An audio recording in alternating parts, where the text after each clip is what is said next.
களை இறக்கிக் கொண்டு கண்களை திறக்கலாம். வாழ்க வளமுடன்.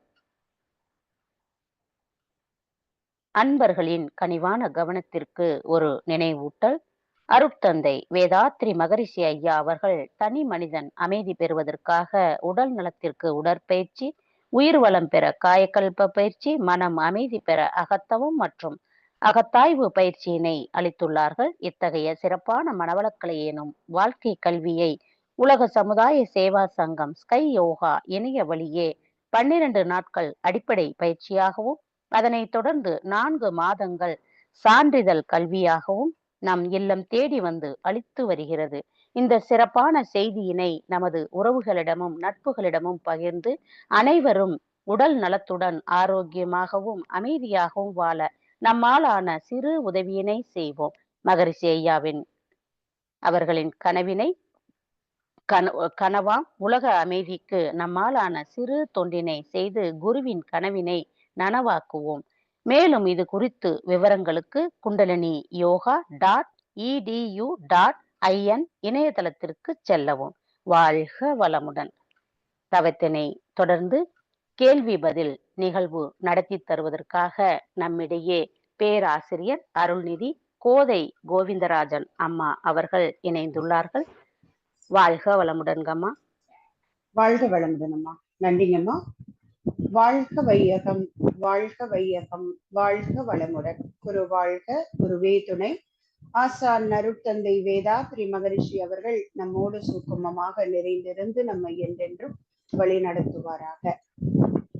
அருமையான இன்றைய நிகழ்வை ஒருங்கிணைத்து துரிய தவத்தை சிறப்பாக வழிநடத்திய பேராசிரியர் அருள்நிதி சாந்தி லோகநாதன் அம்மா அவர்களும் அவரது அன்பு குடும்பமும் அருட்பேராற்றல் கருணையினால் உடல் நலம், நீளாயுள், நிறை செல்வம், உயர் புகழ், மெய்ஞானம் ஓங்கி வாழ்க வளமுடன், வாழ்க வளமுடன், வாழ்க வளமுடன். இணைய வழியே இணைந்துள்ள அனைத்து வேதாத்திரிய உறவுகளுக்கும் இனிய மாலை வணக்கங்களும் வாழ்க வளமுடன் என்ற வாழ்த்துக்களும். தினந்தோறும் நடக்கின்ற இந்த அருமையான இணையவழி நிகழ்விலே ஒவ்வொரு வாரமும் சனிக்கிழமை அன்று நாம நம்முடைய ஐயம் தெளிதல் நிகழ்வு வைத்திருக்கிறோம். ஸோ அந்த வகையில பயிற்சிகளை தொடர்ந்து செய்து கொண்டிருக்கக்கூடிய அன்பர்களுக்கு ஏதாவது சந்தேகங்கள் இருப்பின் உங்களோட கைகளை உயர்த்தி உங்களோட சந்தேகங்களை கேட்டு கிளியர் பண்ணிக்கலாம். வாழ்க வளமுடன்.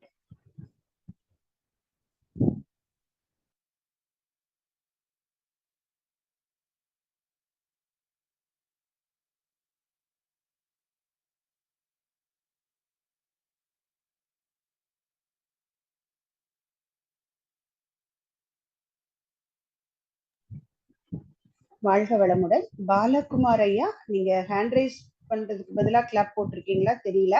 அன்மியூட் கொடுக்குறேன். வாழ்க வளமுடன். வாழ்க வளமுடன். சொல்லுங்க ஐயா. எனக்கு இந்த மனசு விரிஞ்சு விரிஞ்சு விரிஞ்சு போறோம்னு சொல்றாங்க இல்லையா, மனம் விரியுதுன்னு சொல்லிட்டு, அதுல எனக்கு ஒரு டவுட் மேடம். மனம் விரியுது அப்படின்னா நம்ம ஏற்கனவே எங்க போயிட்டு வந்திருக்கோமோ அந்த இடம் தான் நமக்கு விரியும். சப்போஸ் இங்க இருந்து ஸ்ரீரங்கம் அப்படிங்கிறோம், ஸ்ரீரங்கம் போயிட்டு வந்திருந்தோம்னா ஸ்ரீரங்கம் கோயில் எப்படி இருக்குன்னு தெரியும். ஆனா இது மனம் விரிஞ்சுக்கிட்டு ஸ்ரீரங்கம் போயிட்டு வருது அப்படின்னு ஒரு எக்ஸ்பிளனேஷன் கொடுக்குறாங்க.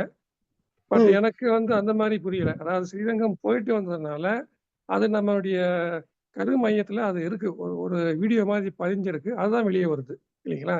மனம் விரிஞ்சு அங்க போகல, physically is not going to the Trichy இல்லைங்களா. ஸோ என்னுடைய அண்டர்ஸ்டாண்டிங் கரெக்டா? விரியுதுன்னா என்ன அர்த்தம்? ஏன்னா புரியாத இடத்துல ஒரு இடத்துல போயிட்டு சைனா டவர்ல போயிட்டு வால்ல போயிட்டு 3வது டவர்ல என்ன இருக்கு அப்படின்னு பார்த்துட்டு வராது இல்லைங்களா. கண்டிப்பா கண்டிப்பா. சரி, அதை எப்படி புரிஞ்சுக்கிறது? அதான் கேள்வி மேடம். சரி ஐயா, நீங்க எது வரைக்கும் முடிச்சிருக்கீங்க மனவளக்கலையில பயிற்சிகள்? பிரம்மஞானம் வரைக்கும் முடிச்சிருக்கீங்க. சிறப்புங்கய்யா.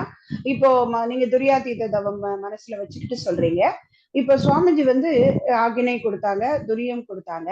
அதுக்கப்புறம் துரியத்துக்கு அப்புறம் எடுத்த உடனே நம்ம பார்க்காத ஒன்றுக்கு கொண்டு போல நம்மள. ஏன்னா நீங்க சொன்ன மாதிரி பார்க்காத ஒரு விஷயத்த மனசுல நினைக்கிறதுக்கு கொஞ்சம் கஷ்டம். அதற்கு என்ன பண்ணலாம், பார்த்ததுல இருந்து போலாம். இப்போ ஒரு உதாரணமா நான் சொல்றேனே, இப்போ ஆழியார் அப்படின்னு சொன்ன உடனே எல்லாருக்கும், ஆழியாருக்கு தெரியாதவங்களுக்கு, அங்க அறிவு திருக்கோயிலுக்கு போகாதவங்களுக்கு நம்ம எப்படி சொல்லுவோங்கய்யா?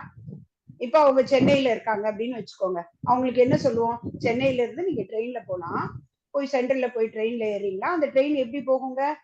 ஜோலார்பேட், அரக்கோணம், ஜோலார்பேட், அதுக்கப்புறம் சேலம், ஈரோடு, திருப்பூர், கோயம்புத்தூர் போவோம். கோயம்புத்தூர்ல இருந்து நீங்க ஒரு பஸ் பிடிச்சு இல்ல கார் வச்சோ பொள்ளாச்சி போலாம். பொள்ளாச்சியில இருந்து வால்பாறை போற வழியில ஆழியார் இருக்கு சொல்லுவோமாங்க ஐயா? இப்படித்தானே சொல்லுவோம், சரிங்களா? சோ அது இப்படிதான் நம்ம இப்படிதான் அவங்களுக்கு விளக்கம் கொடுப்போம். ஏன்னா அவங்களுக்கு தெரியாது. அதனால நீங்க சொல்றது 100% கரெக்ட். எனக்கு தெரியாத ஒன்றை நான் கற்பனை பண்ணிக்கணும் அப்படிங்கிறதுக்கு மகரிஷி அடுத்த படியா என்ன சொன்னாங்க? முதல்ல உடலை விட்டு ஒரு 12 இன்ச்சு போக சொன்னாங்க. எடுத்த உடனே துரியாதீதத்தை கூட்டிட்டு போல இல்லைங்களா, பழக வைக்கிறாங்க. மனம் விரியறதுக்கு முதல்ல உடலை விட்டு ஒரு 12 அங்குலம், தோதஸ் அங்கு, துவாதஸ் அங்கம்னு சொல்லக்கூடியது 12 அங்குலம் போறோம். அதுக்கப்புறம் இந்த விஞ்ஞானமய கோஷத்துல நமக்கு வெளியே இருக்கக்கூடிய இயற்கையில நம்ம முதல்ல பாக்குற கோள் எது இல்லையா? புலனுக்கு பாக்குறது பூமியில இருந்து சந்திரன். சந்திரன் தான் நம்மளால முதல்ல பார்க்க முடியும் இல்லைங்களா? சோ அப்ப அடுத்தது என்ன பண்ணாங்க? புலனுக்கு பாக்குற சந்திரனுக்கு கூட்டிட்டு போனாங்க, சந்திரன். அதுக்கப்புறம் மையப்புள்ளிக்கு கூட்டிட்டு போனாங்க. எப்போதுமே மனம் விரிவடையணும்னா மையப்புள்ளியிலிருந்து 4 பக்கம் விரியறதுக்கு மனதுக்கு ஒரு சுலபமான வழி. அப்போ இந்த மில்கி வே கேலக்சில எது மையப்புள்ளி? சூரியன். சூரியனை நம்ம புலன்கள் பார்த்திருக்கு. சோ அடுத்தது சூரியன்ல மனசை வச்சு அதுக்கப்புறம் என்ன விளக்கம் கொடுக்குறாங்க? 4 பக்கமும் மனம் விரிகிறது. அந்த விரியறதுக்கான டெக்னிக் எங்க இருந்து எடுத்துக்கலாம்? பஞ்சபூத நவகிரகத்துல இருந்து எடுத்துக்கலாமா? சரியா? ஃபர்ஸ்ட் எப்படி விரியுறீங்க? எடுத்த உடனே எண்ட் ஆஃப் த பிரபஞ்ச களத்துக்கு போக முடியாது. சோ முதல்ல 3 கோடி தூரத்துல புதன், அதுக்கு கலர் எல்லாம் நமக்கு சொல்லி கொடுத்துருக்காங்க. சோ அதை கற்பனை பண்றோம், புதன் வரைக்கும் போறோம். அதுக்கப்புறம் சுக்கிரன், அதுக்கப்புறம் பூமி இருக்கு 3வது வட்ட பாதையில, அதுக்கப்புறம் செவ்வாய், குரு, சனி. இப்படிங்கும் போது இந்த அளவுக்கு விரியும் போது இப்ப நமக்கு நிறைய விஞ்ஞான வளர்ச்சியினால நீங்க ஒரு கேலக்சி எப்படி இருக்குங்கிறத நம்ம இன்டர்நெட்ல போட்டு பார்க்கலாம். நம்பர் 1. 2வது, இப்ப நீங்க வீட்டை விட்டு வெளியில வந்தீங்கன்னா வானத்தை பார்த்தோம்னா ஒரு பாதி வானம் தெரியுதுங்களா? நட்சத்திரங்களோட ஒரு பாதி தெரியுது. நம்ம சயின்ஸ் படிச்ச நமக்கு எல்லாருக்கும் தெரியும் இன்னொரு பாதி கீழே இருக்கு. பூமியோட மேல நம்ம இருக்கோம்னா இன்னொரு பாதி கீழே இருக்கு. இப்ப அந்த ஒரு பெரிய பிரபஞ்ச களத்தை எப்படி ஒரு பெரிய பந்து போல கற்பனை பண்ணிக்க முடியுமா? முடியும் இல்லையா? முடியும் இல்லையா? அப்ப கொஞ்சம் கொஞ்சமாக விரிய கத்து கொடுக்குறாங்க. எடுத்த உடனே விரியறது கண்டிப்பா வராது இல்லையா மனசு? அப்போ கொஞ்சம் கொஞ்சமா விரிஞ்சு இந்த சூரிய குடும்பத்தை கற்பனை பண்ணும்போது அதெல்லாம் எண்ணற்ற சின்ன சின்ன சின்ன சின்ன குட்டி குட்டி நட்சத்திரமா தெரியுது. ஏன்னா நம்ம கடந்து கடந்து கடந்து போறோம். அதுக்கப்புறம் இதே போல கோடானு கோடி சூரிய குடும்பங்கள் இருக்கு. எவ்வளவு வகையான கேலக்சி இருக்கு நீங்க நெட்ல சர்ச் பண்ணி பாத்தீங்கன்னா தெரியும். சோ அது எல்லாத்தையும் அந்த எல்லையில நிக்கிறோம். இப்படி போங்க, உங்களால விரிய முடியும் மனம். இந்த ஒரு நிலையிலிருந்து போய் அந்த பஞ்சபூத நவகிரகத்துல நாம கத்துக்கிட்டது அப்படியே ஒரு இதா போகும்போது சுலபமாக விரிய முடியும். சரி, இப்படி விரிஞ்சிட்டீங்க. அடுத்தது பார்க்காத ஒண்ணு சுடவெளி. அதை எப்படி கற்பனை பண்றது? இதே நட்சத்திரங்கள் அடங்கிய அதுக்கு கடந்து இருக்கக்கூடியதுல நட்சத்திரமே இல்லாத வானம் எப்படி இருக்கும்? அமாவாசை அன்னைக்கெல்லாம் மழை காலத்துல எல்லாம் ரொம்ப நட்சத்திரம் இருக்காது. அந்த மாதிரி அந்த கும்மிருட்ட கடந்து அப்பால இருக்கக்கூடிய அது மகிழ்ச்சி சொல்லுவாங்க, சூழ்ந்தும் கடந்தும் இருக்கின்ற அந்த சுத்த வெளியோட. கண்ணை மூடினா என்ன தெரியுதுங்கய்யா உங்களுக்கு? இப்போ நீங்க கண்ணை மூடி பாருங்களேன், கண்ணை மூடினா டார்க்கா தான் தெரியும். அதேதான், அதே இருட்டு சுத்தி இருக்கு. அங்கே நான் இல்ல, நான் அதுவாகிறேன். இயக்கத்திலிருந்து தாண்டி தாண்டி இருப்புக்கு போறோம். இதுக்கு இப்படி ஸ்டெப் பை ஸ்டெப்பா நீங்க பயிற்சி பண்ணுங்க, சுலபமாக மனசு விரியும். பஞ்சபூத நவகிரக தவத்தை ஒரு பிடியா பிடிச்சுக்கோங்க, ஒவ்வொரு கோளா போங்க. அப்ப மனம் விரிவது சுலபமாக இருக்கும். 2வது, நமக்கு இப்ப கேலக்சிய பாக்குறதெல்லாம் நிறைய பார்க்க முடியும். இதுல இன்டர்நெட்ல பாருங்க, பார்த்துட்டு அதை மனசால அப்படியே விரிஞ்சு விரிஞ்சு போறது. நம்ம வீடியோலயே போடுவாங்க பாத்தீங்கன்னா, அந்த சக்தி களம் வரும்போது அமாவாசை பௌர்ணமி அன்னைக்கு நம்ம இந்த இந்த ஜூம்ல இணைஞ்சீங்கன்னா வீடியோல மகரிஷி வாய்ஸ்ல வரும். அதுல விஷுவலைட் பண்ணிருப்பாங்க. அப்படியே அதை அப்படியே கற்பனை பண்ணிக்கிறதுக்கு சொல்ல போனோம்.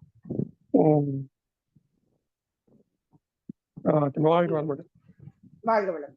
நன்றிங்கய்யா. வாழ்க. வாழ்க வளமுடன். அன்பர்கள் எவருக்கேனும் சந்தேகம் இருந்தால் அம்மாவிடம் கேட்டு தெளிவு பெறலாம்.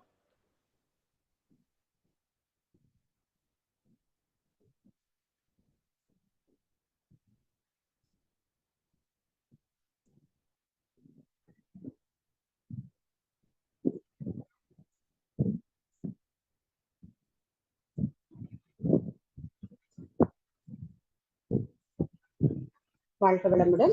வேற யாரும் கேள்விகள் கேட்கின்ற வரை ஒரு சின்ன விஷயம் நம்ம ஆராய்ச்சி எடுத்துக்கிட்டு பார்க்கலாம். இப்போ அம்மா வந்து தவம் நடத்தும் போது இறை வணக்கம் குரு வணக்கம் பாடினாங்க தெரியும். அடுத்தது நம்ம தவத்துல பாடக்கூடிய பாடல்கள் உலக நல வேட்பு, இரண்டொழுக்க பண்பாடு, மலை வாழ்த்து எல்லாம் பார்த்தோம். அதுல மகரிஷி இந்த உலகத்துல அமைதி வருவதற்கான பொறுப்பு யாருக்கிட்ட இருக்கு அப்படிங்கிறதையும், அமைதி வரணும்னா என்ன விஷயம் நடக்கணும் அப்படிங்கிறதையும் உலக நல வேட்பு அப்படிங்கிற பாடல்ல கொடுப்பாங்க. வேட்பு அப்படின்னா என்ன அர்த்தமா, எனக்கு வேணும், தேவை, இது உலகத்துக்கு நன்மை கொடுக்கக்கூடியது அப்படிங்கிறத ஒரு அழுத்த பதிவாக போடுறாங்க. வான்காந்த களத்துல நம்ம ஒவ்வொரு முறை உலக நல வேட்பு பாடும் போதும் நாம அந்த உணர்வுக்கு போய் அதை பாவனையா பார்த்து நம்ம வான்காந்த களத்துல பதிக்கிறோம். அதுல என்ன சொன்னாங்க, உலகில் உள்ள பொறுப்புடைய தலைவர் எல்லாம் உயிரறிவை உள்ளுணர்வாய் பெறுதல் வேண்டும். அப்படியே வரிசையா சொன்னாங்க. என்னது, உலக ஆட்சி வரணும்னா உலக அனைத்து நாடுகளின் எல்லை காக்க ஒரு உலக கூட்டாட்சி வலுவாய் வேண்டும். அடுத்தது என்னதுங்க, அந்த உலக அமைதி வருவதற்கு தடையாக இருக்கக்கூடிய உலகில் போர் பகை அச்சமின்றி மக்கள் உழைத்துண்டு வளம் காத்து வாழ வேண்டும். சரியா? முதல்ல என்ன சொன்னாங்க, நம்ம எல்லாமே ஒரு டைரக்ட் பண்ணக்கூடிய ஒரு பொறுப்புடைய தலைவர்கள் ஒவ்வொரு நாட்டிலையும் இருக்காங்க, அரசாங்கத்துல இருக்காங்க, எல்லா இடத்துலயும் இருக்காங்க. அப்ப அவங்களுக்கு எல்லாம் என்ன இருக்கணும், உயிரறிவை உள்ளுணர்வாய் பெறுதல் வேண்டும். அப்ப அதை பெற்றிட்டாங்கன்னா அவங்களுடைய அந்த பொறுப்புகளை உணர்ந்து அவங்க எல்லாருக்கும் நன்மை மட்டும் செய்து வாழ்வாங்க. அடுத்தது என்ன சொன்னாங்க, இது எல்லாம் நடக்கணும்னா எல்லாமே ஒருத்தருடைய குடைக்கீழ், ஒரு குடைக்கீழ் இருக்கணும். உலக அனைத்து நாடுகளின் எல்லை காக்க ஓருலக கூட்டாட்சி வலுவாய் வேண்டும். இன்னைக்கு நம்ம போர் அப்படிங்கிறதுக்கு காரணம் பாத்தீங்கன்னா, ஒவ்வொரு நாட்டுக்கும் தனித்தனியான எல்லை, தனித்தனியான அரசாங்கம், தனித்தனியான சட்டத்திட்டங்கள் இருக்கு இல்லையா? அதனால தானே ஒரு சில நாட்டுகள் அதனுடைய பொருளாதாரத்தை உயர்த்திக்கிறதுக்கு இன்னொரு நாட்டு மேல சண்டை, இதெல்லாம் நம்ம இன்னைக்கு நடந்துகிட்டு இருக்கு. மூணாவதாக என்ன சொன்னாங்க, உலகில் போர் பகை அச்சமின்றி மக்கள் உழைத்துண்டு வளம் காத்து வாழ வேண்டும். அப்ப இங்க தனி மனிதனுக்கு வந்துட்டாங்க. இதுவரைக்கும் அரசாங்கம், அந்த அரசாங்கத்தில் இருக்கக்கூடிய உயர்ந்த பொறுப்பில் இருக்கிறவங்க அவங்க எல்லாம் நன்மை செய்யணும்னா அவங்களுக்கான பயிற்சியை கொடுத்த மகரிஷி மூன்றாவது செட்ல என்ன சொன்னாங்க, தனி மனிதனுடைய ஒழுக்கம் முக்கியம். உலகில் போர் பகை அச்சமின்றி மக்கள் உழைத்துண்டு வளம் காத்து வாழ வேண்டும். அந்த போர் பகை இல்லைங்கிறதுக்கு தலைவர்கள் உயிரறிவு பெறணும், ஒரு உலக ஆட்சி நடக்கணும். ஆனா அந்த தனி மனிதனுக்கான ஒழுக்கம் எப்படி இருக்கும், போர் பகை அச்சமின்றி மக்கள் உழைத்து உண்டு வளம் காத்து வாழ வேண்டும். அப்ப அவர்களுடைய வாழ்க்கையில ஒழுக்கம் என்பது இருக்கணும். கடைசி 2 வரியில என்ன சொன்னாங்க, உலகெங்கும் அமைதி எனும் ஒரு வற்றாத நன்னிதி பெற்று உய்ய வேண்டும். அதுதான் அல்டிமேட் கோல் இல்லையா? உலகத்துல வரக்கூடிய ஒவ்வொரு மனிதனும் அந்த அமைதிக்கு எவ்வளவு டெபினிஷன் கொடுக்கறாங்க பாருங்க. உழைத்துண்டு வளம் காத்து வாழ வேண்டும், உலகெங்கும் மனித குலம் அமைதி எனும் ஒரு வற்றாத நன்னிதி பெற்றிய வேண்டும். எத்தனை அடைமொழி அந்த அமைதிக்கு! ஏன் அந்த அமைதின்னு வெறுமை கிடைக்கணும்னு சொல்லியிருக்கலாமே. மனித குலம் அமைதிங்கிறது இன்னைக்கு மட்டும் இந்த தலைமுறைக்கு மட்டும் இருந்தா போதும், அடுத்தது வரக்கூடிய தலைமுறை எப்படி வேணா போகட்டும் அப்படிங்கிற எண்ணம் இல்ல. என்ன சொல்றாங்க பாருங்க, அந்த மனித குலமே அமைதி எனும் வற்றாத நன்னிதி பெற்று உய்ய வேண்டும். அது என்னைக்கும் வற்றக்கூடாது. வற்றா இருப்பு மாதிரி இறைநிலையுடைய தன்மை மாதிரி அந்த அமைதி நிலைக்கணும்னா அப்ப பொறுப்பு யாருக்கிட்ட இருக்கு இல்லைங்களா? ஒரு சின்ன கதை. ஒரு இடத்துல வந்து பெயிண்டிங் காம்படிஷன் வச்சாங்க. அந்த பெயிண்டிங் காம்படிஷனுக்கு பேரண்ட்ஸ் எல்லாமும் வந்திருக்காங்க, குழந்தைகள் எல்லாமும் வந்திருக்காங்க. அப்ப முதல்ல என்ன சொன்னாங்க, பேரண்ட்ஸ் எல்லாம் போய் வரையட்டும், அவங்களுக்கான ஒரு டைம் கொடுத்துட்டு அதுக்கப்புறம் குழந்தைகள் எல்லாம் போய் வரையணும் அப்படிங்கிற மாதிரி அவங்க ஷெட்யூல் கொடுத்திருந்தாங்க. சோ முதல்ல எல்லா அப்பா அம்மாக்களும் போய் வரைஞ்சாங்க, எல்லாம் முடிச்சுட்டாங்க. 1 hour சூப்பரா வரைஞ்சு முடிச்சுட்டாங்க. அவங்களுக்கான பொருட்கள் எல்லாம் இவங்களே கொடுத்துட்டாங்க, பேப்பரு, கிரையான்ஸ், கலர்ஸ் எல்லாம் கொடுத்துட்டாங்க. அடுத்தது குழந்தைகள் போறாங்க. சோ குழந்தைகளும் அதே மாதிரி அந்த 1 மணி நேரம் அருமையாக வரைஞ்சிட்டாங்க, முடிஞ்சு போச்சு. இப்போ வந்து ரிசல்ட் அனௌன்ஸ் பண்ணணும், அதற்காக எல்லாரும் உட்கார்ந்துருக்காங்க. அப்ப பெற்றோர்கள் வரைஞ்ச எல்லா ஓவியங்களையும் எடுத்து பாக்குறாங்க. எடுத்து ஒவ்வொருத்தரும் காமிக்கிறாங்க. அவ்வளவு கியூட்டா இருக்குங்க. அவங்க வரைஞ்சிருக்கிறது இயற்கை காட்சியா இருக்கலாம், மனிதனா இருக்கலாம், இல்ல வானத்துல இருக்கக்கூடிய நட்சத்திரங்களா இருக்கலாம். எல்லாம் சூப்பர் கலர்ல ஒவ்வொன்றுக்கும் அதற்கென ஒரு கலர் கொடுத்து ரொம்ப அழகா வரைஞ்சு எல்லாம் கொடுத்துருக்காங்க. சரி, அடுத்தது யாருது பார்க்கணும்? குழந்தைகளோடதெல்லாம் பார்க்கணும். இப்ப குழந்தைகளோடது எல்லாம் ஓபன் பண்ணி காமிக்கிறாங்க. எல்லாமே பிளாக் அண்ட் ஒயிட்ல இருக்கு. அந்த குழந்தைங்க மரத்தை வரைஞ்சாலும் சரி, ஒரு வானத்துல நிலாவை வரைஞ்சாலும் சரி, இல்ல தண்ணிய வரைஞ்சாலும் சரி, ஒரு நிலைய வரைஞ்சாலும் சரி, எல்லாமே பிளாக் அண்ட் ஒயிட்ல இருக்கு. இத பாக்குறாங்க. பார்த்து முடிச்சுட்டு கேக்குறாங்க, ஏன் என்ன ஆச்சு? இந்த குழந்தைகள் வரைந்தது இதை வைத்து ஒரு பெரிய சூட்சும உண்மையை அவங்க சொல்றாங்க. இப்ப என்ன ஆச்சு, முதல்ல பேரண்ட்ஸ் கையில எல்லா இதையும் கொடுத்துட்டாங்க, அதுக்கான பொருட்கள் கொடுத்தாங்க இல்லைங்களா, அத்தனை கலரையும் கொடுத்துட்டாங்க. இவங்க என்ன பண்ணாங்க, அத்தனையும் அவங்களே யூஸ் பண்ணிட்டாங்க. அவங்க யூஸ் பண்ணாத கலர் என்னங்க, பிளாக்கும் ஒயிட்டும். அது மட்டும்தான் இந்த குழந்தைகள் கைக்கு போயிருச்சு. அவங்க அதை மட்டும் வச்சு வரைஞ்சிருக்காங்க. ஆனா அங்க ஜட்ஜா இருந்தவர் யாருக்கு பரிசு கொடுத்திருப்பாருன்னு நினைக்கிறீங்க? கண்டிப்பா பெற்றோர்களுக்கு இல்ல, குழந்தைகளுக்கு தான். என்ன காரணம்? இருக்கிறத வச்சு வரைஞ்சாங்க. அதை கொடுத்த அந்த ஜட்ஜி சொல்றாரு, இதுதான் உலகத்துக்கான தர்மம். இப்ப மகரிஷி சொன்னாங்களே, உலகெங்கும் மனித குலம் அமைதி எனும் ஒரு வற்றாத நன்னிதி பெற்று உய்ய வேண்டும்னு போட்டாங்க அந்த வரி. வற்றாத நன்னிதி அது பெறணும்னா ஒரு தலைமுறைகிட்டையும் என்ன பொறுப்பு இருக்குதுங்க.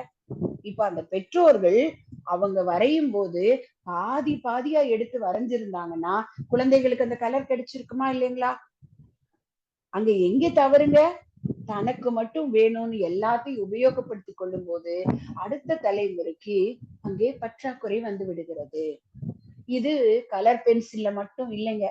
இன்னைக்கு உலகத்துல இருக்கக்கூடிய அத்தனை தேவையான விஷயங்களும், இயற்கை கொடுத்த அத்தனை விஷயங்களும் நாம இன்னைக்கு உபயோகப்படுத்தி நாம அமைதியா வாழ்ந்துகிட்டு இருக்கணும்னு நினைக்கிறோமே, அந்த அமைதி அடுத்த தலைமுறைக்கும் போகணும்னா நம்ம என்ன பண்ணணுங்க? நமக்கு கிடைச்சிருக்கிறத அளவோட உபயோகப்படுத்தணும். அடுத்தது அதனுடைய அந்த இயற்கை வளங்கள் குறையாத அளவுக்கு நம்மளோட செயல்பாடுகள் இருக்கணும் இல்லைங்களா?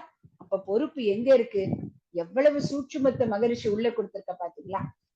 ஏன் இன்னைக்கு நம்ம பாக்குறோம் இல்லைங்களா, எத்தனை ஆறுகளை கடந்து போகும்போது அப்படி அலையோட தண்ணி அவ்வளவு இருந்த ட்ரெயின்ல போகும்போதெல்லாம் நம்ம நிறைய பார்த்திருப்போங்க, ஒரு ஸ்டேட்டுக்கு போகும்போதும். ஆனா இன்னைக்கு நம்ம பாக்குறோங்க, தண்ணியே இல்லாம வறண்டு போயிருக்கக்கூடிய நிலங்களை பார்க்கும்போது இன்னைக்கு நமக்கு வலிக்குது. ஆனால் இதற்கு மறைமுகமாக யாரு காரணம்? மகரிஷி சொல்றாங்க இல்லையா, ஒவ்வொரு மனிதனுடைய வாழ்க்கையும் தான், குடும்பம், சமுதாயம், அதாவது தான், சமுதாயம், இயற்கை, இந்த மூன்றினுடைய இணைப்பு தான். ஆனா ஒவ்வொரு தனி மனிதனும் தனக்கான விஷயங்களை செய்தறோம். அதே போல தன்னுடைய சமுதாயமாக குடும்பங்களினுடைய கூட்டமைப்பா இருக்கக்கூடிய சமுதாயத்தை பத்தி யோசிக்கிறோம். ஆனா இயற்கையை பத்தி யோசிக்க பல நேரங்கள்ல மறந்து விடுகிறோம் இல்லைங்களா? சோ அப்ப அதற்கான விஷயம்தான் அடுத்த தலைமுறைக்கு நாம சொல்லி கொடுக்கணும். ஒரு அட்வர்டைஸ்மெண்ட் பார்த்தோங்க, இதே விஷயத்தான் ரொம்ப அழகா ஒரு குறைந்த நேரத்துல குறிப்பிட்டிருந்தாங்க. என்ன விஷயம்? ஒரு அப்பாவும் பையனும் போயிட்டு இருக்காங்க. அப்போ ஒரு சிக்னல்ல நிக்கிறது வண்டி. அப்ப கொஞ்ச நேரம் வண்டி ஓடிட்டே இருக்கு. அப்ப அந்த பையன் டக்குன்னு சொல்றாப்புல, அநேகமா எங்க காலத்துல நாங்க எல்லாரும் சைக்கிள்ல தான் போகணும்னு நினைக்கிறேன். அப்பா முழிக்கிறாரு, ஏன் நீங்க சைக்கிள்ல போனோம் அப்படின்னு போது அந்த பையன் சொல்றாரு, நீங்க அநேகமா உங்க தலைமுறையோட பெட்ரோல் எல்லாம் காலி பண்ணுவீங்க. ஏன்னா இப்ப வண்டி நிக்குது சிக்னலுக்காக, அப்ப கூட நீங்க வண்டியை ஆஃப் பண்ணல, ஆன்லயே இருக்கு. அப்ப எவ்வளவு பெட்ரோல் வீணாகும். அப்ப இந்த மாதிரி வீணாக வீணாக என்ன நடக்குங்க? எங்களுடைய காலம், எங்களுடைய காலத்துல அங்க பெட்ரோலே இருக்காது, நாங்க சைக்கிளை தான் உபயோகப்படுத்தணும். எவ்வளவு பெரிய உண்மை இல்லைங்களா? அப்போ இன்றைய காலகட்டத்துல வாழ்ந்து கொண்டிருக்கக்கூடிய அத்தனை இளைஞர்கள் அந்த முதுமையை நோக்கி போயிருக்கிறவங்களுக்கான பொறுப்பு என்னங்க? நான் அமைதியாக இருக்கிறது மட்டும் போராது, நம்முடைய அடுத்த தலைமுறை அமைதியாக இருக்கிறதுக்கு நாம எதை விட்டு செல்லணும், நம்ம குழந்தைகளுக்கு எதை சொல்லி கொடுத்துட்டு போகணும். ஏன்னா பெற்றோர்கள் தான் குழந்தைகளுக்கான இன்ஸ்பிரேஷன் இல்லைங்களா? ஒரு குழந்தை பள்ளிக்கு போகின்ற வரை பெற்றோர்கள் தான் ஆசிரியர்களுடைய வேலையை செய்யறாங்க. பள்ளிக்கு போன பிறகு ஆசிரியர்கள் பெற்றோருடைய வேலையை செய்யறாங்க இல்லைங்களா? அப்ப ஒவ்வொரு அப்பா அம்மாவும் ஆசிரியர்கள் தான், ஒவ்வொரு ஆசிரியரும் பெற்றோர் தான். அப்ப அந்த அடுத்த தலைமுறைக்கு நல்ல விஷயங்களை கொடுக்கக்கூடிய பொறுப்பு நம்ம கிட்ட இருக்கு. அதுக்கு என்ன பண்ணலாம்? எல்லாரும் பயிற்சி எடுத்துக்கணும் ஆசைப்படுறோம். ஆனால் அதற்கு அவங்களுக்குள்ள தூண்டுதலா இருக்க வேண்டிய பொறுப்பு யாருக்கிட்ட இருக்குதுன்னா நம்ம கிட்ட தாங்கிறாங்க மகிழ்ச்சி. ஏன்னா நம்ம ஒவ்வொருத்தரையும் பிராண்ட் அம்பாசிடர்ஸ் ஆஃப் அந்த நடமாடும் அறிவு திருக்கோயில்கள் அப்படிங்கிறாங்க. ஏன்னா விளம்பரமாக இருக்கக்கூடியது யாருங்க? நாம தான் இல்லையா? மனவளக்கலையில நாம இருக்கிறோம் அப்படின்னா நம்முடைய செயல்பாடுகள் கவனிக்கப்படுகிறது.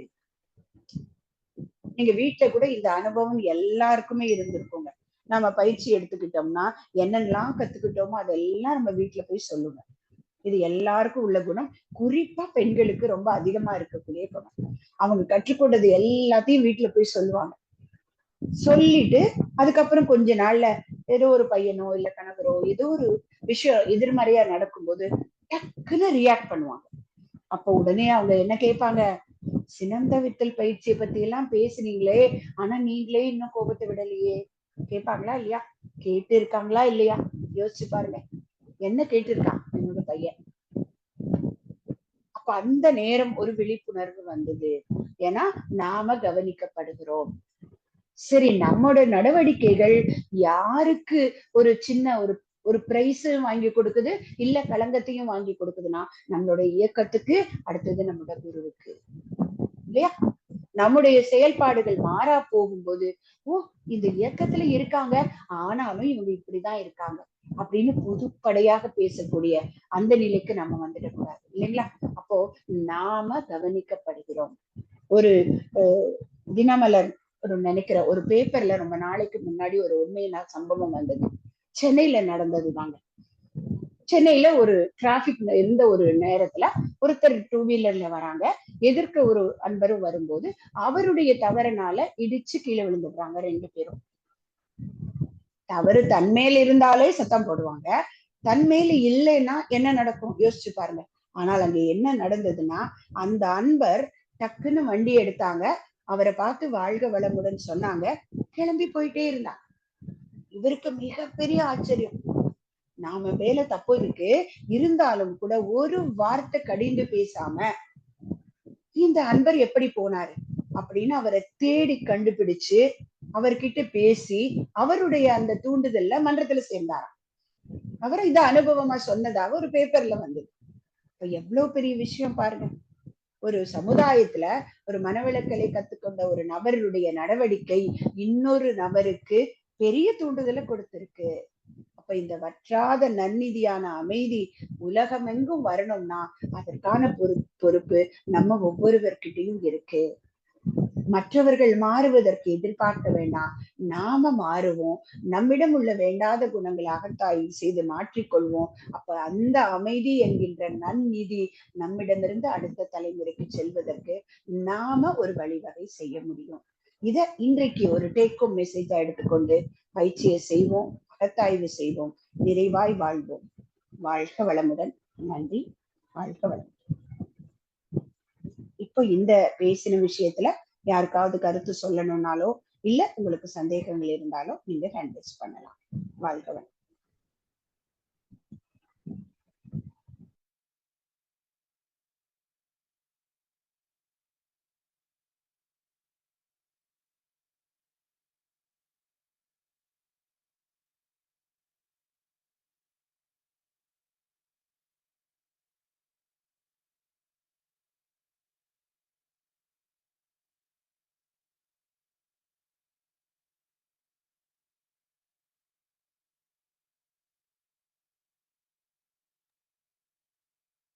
நண்பர்களுக்கு இன்றைய சிந்தனை ஊட்டிய கேள்விகள், சந்தேகங்கள் இருந்தால் அம்மாவிடம் தெளிவு பெறவும்.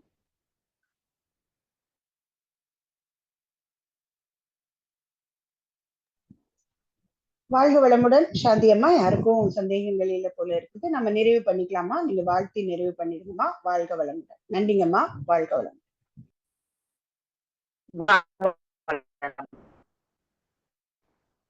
உலக நல வேட்பு பற்றிய ஒரு சிறிய சிந்தனை விளக்கத்தினை மிக சிறப்பாக கதைகள் மூலியமாகவும் விழிப்புணர்வு பதிவாகவும் அம்மா தந்தார்கள். அன்பர்களின் கேள்விகளுக்கு மிக தெளிவான வழங்கிய அம்மா அவர்களை வாழ்வோம்.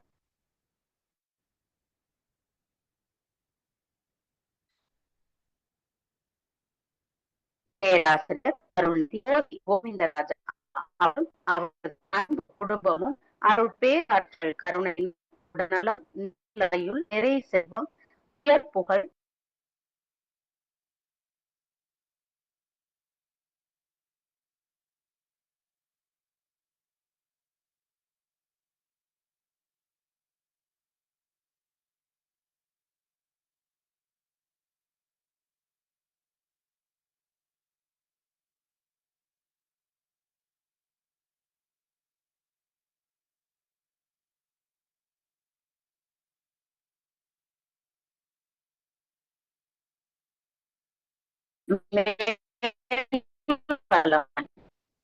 இனி நாளைய நிகழ்வுற்றிய அறிப்புகள். நாளை காலை 5 மணிக்கு மகரிஷியின் பாடல்கள், காலை 5:30க்கு தவம், 6 மணிக்கு காயக்கல்பம் மற்றும் உடற்பயிற்சி வகுப்புகள் ஆடியோ அண்ட் வீடியோவின் மூலம் நடைபெறும். மீண்டும் மாலை 6 மணிக்கு மகரிஷி அவர் 6:25க்கு மாலையில் செய்யக்கூடிய காயக்கல்பம், 6:30க்கு தவம், 7 மணிக்கு சிந்தனை,